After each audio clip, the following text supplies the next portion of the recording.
Dan Bilzerian, infamously known as the King of Instagram, is an American venture capitalist with 32.5 million followers on the platform. He is also an amateur poker player and has claimed that he was honorably discharged from the US Navy SEALs after completing his training. On Instagram, most of his posts are about his extravagantly rich lifestyle.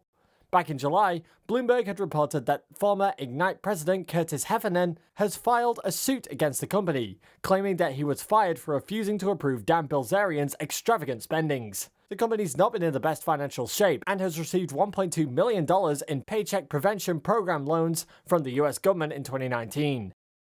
Furthermore, Ignite International Ltd reported a loss of over $50 million last year, which has been widely attributed to the CEO's extravagant spending.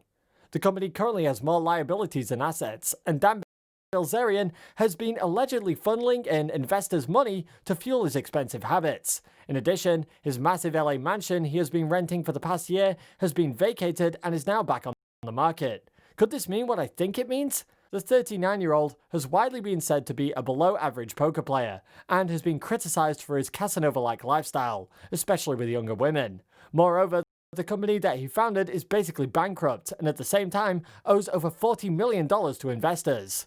What most people don't know is that Dan comes from a family heavily involved in corrupt financial dealings. His father, who was at one time a huge player in the financial world, was charged with fraud, conspiracy, and false statements in the late 80s. He escaped the eyes of investigators for years and was praised by fellow employees and peers for his achievements. Little did they know that he had been ripping people and investors off for years. In the late 80s, he was ordered by the SEC to pay $62 million in fines after being found guilty for his crimes.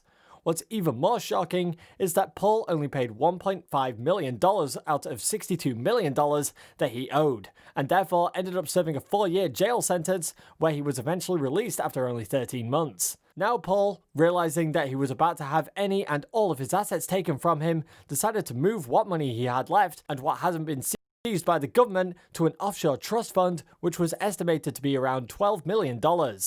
Now, after the SEC took all of Paul's assets, he was forced to file for bankruptcy, which completely ruined his life. He now isn't even allowed to have so much as a checking account.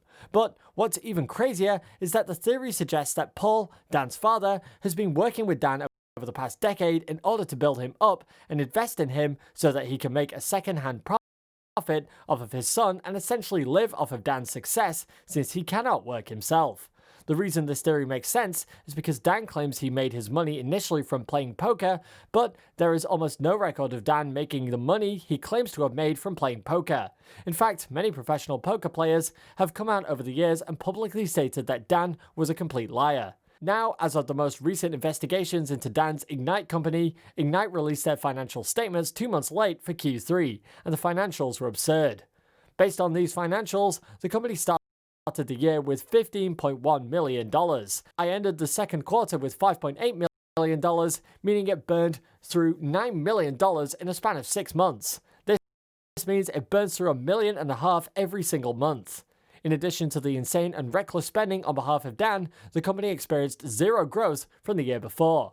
Now, another telltale sign of trouble is that the main distributor for Ignite has also been dissolved, which can only mean one thing. They aren't distributing any products and therefore aren't making any money. I guess it really is true. You cannot judge a book by its cover, and that social media does not tell us the true story of why he not decided to blow all his money living a lifestyle he simply couldn't afford. I hope you guys enjoyed the video, and please make sure